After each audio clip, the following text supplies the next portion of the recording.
Buenas chicos, unidad 6. Unidad 6 con algunos cambios. He decidido hacer este video fuera de casa. Un día ventoso, un día que está fresco. ¿Sí? Bueno, no es que haga frío, pero en fin, vamos a variar un poco para esta cuarentena. Eh, Chicos, muchas veces hemos mencionado que esta materia tiene la particularidad de estar pensada de menor a mayor. Entonces, algunos temas que nosotros hemos mencionado en las unidades anteriores, ahora lo vamos a ver con más profundidad porque eh, de alguna manera atraviesan a la materia y son conceptos que necesitamos ir enriqueciendo a lo largo del desarrollo de la materia, ¿cierto? Este tema es uno de ellos y es muestreo. ¿Por qué vamos a volver a hablar de muestreo? Bueno, en pocas palabras y como para que no se descuelguen de este video, les digo que en esta oportunidad vamos a hablar de muestreo porque hay un cálculo ligado a las nociones de probabilidad que necesitamos conocer y ese cálculo nos sirve para determinar el tamaño de la muestra que nosotros vamos a usar. Entonces vamos a repasar rápidamente qué es el muestreo y cuáles son los tipos para después llegar a esa parte, ¿eh? Vamos a ir rapidito con esto, porque ustedes ya probablemente ustedes lo sepan, ¿eh? Entonces decimos, el muestreo es una técnica orientada para seleccionar los elementos que nosotros vamos a extraer de una población y que van a conformar una muestra, ¿no? Depende de lo cuidadosa que sea esa selección, va a ser la muestra representativa o no representativa de la población. ¿Y qué consecuencias tiene una muestra representativa? Una muestra representativa es la que a mí me permite inferir características de la población analizando esa muestra, ¿no? Ustedes recuerden siempre ejemplos sencillos. O sea, si yo tomara un examen de sangre y ese examen de sangre no fuera coincidente con todo lo que tiene el resto de mi cuerpo, no me sirve de nada, ¿cierto? Por lo tanto, una muestra representativa sería aquella que, extrayendo algunos elementos, yo me aseguro que tengo eh, representado en ella los elementos de la población, el resto de los elementos, ¿eh? Entonces, hay que definir algunas cosas. Mira, Lucy, perdón chicos, hago una pausa porque mi hija ladra. ¿Qué le vamos a hacer, chicos? Ya hemos superado el inconveniente con mi hija, creo. Eh, Tenemos dos situaciones, ¿no? Cuando enfrentamos poblaciones finitas o poblaciones infinitas. ¿A qué se le llama una población finita? Una población finita es cuando sabemos que, de antemano qué cantidad de sujetos la componen. Por ejemplo, tenemos una especie de registro documental. Eh, si yo tengo una empresa, ¿cierto? Esa empresa tiene 100 operarios, yo sé muy bien cuál es la población de esa empresa porque tengo registro de absolutamente todos. Si tengo el registro de nacimientos de la ciudad de San Luis ocurrido entre el año 2004 y 2005, yo puedo identificar esa población como una población finita en la medida que tenga un registro documental de todos ellos. Ahora, si no estoy seguro, si ha habido gente que no se inscribió, ya no podría hablar de una respuesta, de una población finita. Una población infinita es aquella que desconozco el total de los elementos, desconozco con exactitud el total de elementos, ¿no? Ahí doy algunos ejemplos.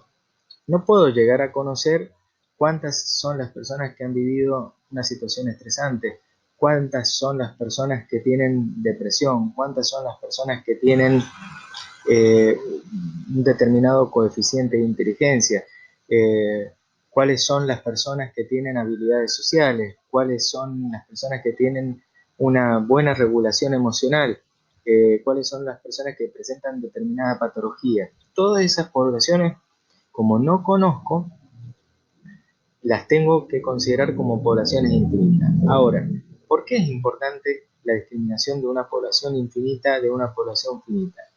Porque tiene mucha incidencia con el tipo de muestreo. Ustedes recuerdan, en el caso de la probabilidad, nosotros teníamos una probabilidad, que la teoría de la probabilidad clásica, que se apoyaba en el concepto de números enteros y números finitos, ¿cierto? En cambio, cuando teníamos una población que se distribuía, una variable que se distribuía con valores infinitos, debíamos escoger la teoría moderna de la probabilidad. ¿Recuerdan eso? Eso tiene que ver con la unidad 5. Bueno, en ese caso, entonces nos enfrentamos, digamos, a dos posibilidades. Decisiones que hace el investigador. O elegimos una muestra probabilística o hacemos un muestreo no probabilístico. Desde ya, la diferencia entre ambos es la rigurosidad y, de manera consecuente, el esfuerzo que tiene que hacer el investigador. Muestreo no probabilístico es aquel que ha descartado las dos condiciones necesarias que tiene que tener el muestreo probabilístico. ¿Cuáles son esas? En primer lugar, que todos los elementos de la población tienen que tener una probabilidad mayor de 0 para ser seleccionados en la muestra. Eso quiere decir que nos tenemos que asegurar de que todos los elementos de la población tienen la oportunidad de ser elegidos, porque 0 sería inexistente. ¿Se acuerdan? La probabilidad de algo inexistente es 0. Una de las propiedades de la teoría de la probabilidad. Después, la probabilidad de inclusión de cada elemento de la muestra se conoce de forma precisa. Es decir, que aparte de esta condición, nosotros tenemos que saber cuál es la probabilidad que hay de incluir a los elementos en la muestra y cuál no, porque de eso se deduce el error de la estimación del muestreo. Entonces, acá tenemos un resumen. ¿Cuándo se ocupa un muestreo no probabilístico? Cuando realizamos estudios más bien de carácter cualitativo. En los cuantitativos ya se exige que nuestro muestreo sea en la medida de lo posible probabilístico, ¿no? ¿Todos los individuos de la población tienen la misma probabilidad de ser incluidos en la muestra? Obviamente que sí, en el muestreo probabilístico, de acuerdo a las condiciones que mencionamos, y en el no probabilístico no es necesario, porque de hecho ni se toma en cuenta. Se puede determinar cuál es el nivel de confianza y el error muestral cuando extraigo la muestra y estoy trabajando, en este caso sí, en este caso no, porque ni siquiera hace falta calcularlo. Se pueden generalizar los resultados que tenemos de la muestra en la población. Esto sí que es importante, ¿no? Por eso está marcado en amarillo. En el muestreo probabilístico sí, con seguridad, y en el no probabilístico con un no tamaño grande. ¿Saben? Esto es pregunta de examen, pero por sobre todas las cosas, pregunta de exámenes es un error que ustedes como investigadores no pueden cometer, ¿eh? Sería un error grave. ¿Hay algún tipo de control para evitar sesgo en la muestra? Y acá sí, el grado de exigencia para eso es altísimo, ¿cierto? Yo hago el esfuerzo más grande posible para que no haya sesgo. ¿Qué sería un sesgo? Un sesgo sería que, supónganse, frente a un fenómeno donde se supone que la representatividad entre hombres y mujeres debe ser similar, yo decida armar una muestra con un 90% de hombres, de varones, y un 10%, solamente un 10% de mujeres. Entonces ese sesgo yo no me lo puedo permitir, en un muestreo probabilístico. ¿A qué aspira? Aspira a lograr inferencias estadísticas, esto de que nosotros decíamos, miren, con esto vamos a poder determinar el nivel de error que estamos cometiendo.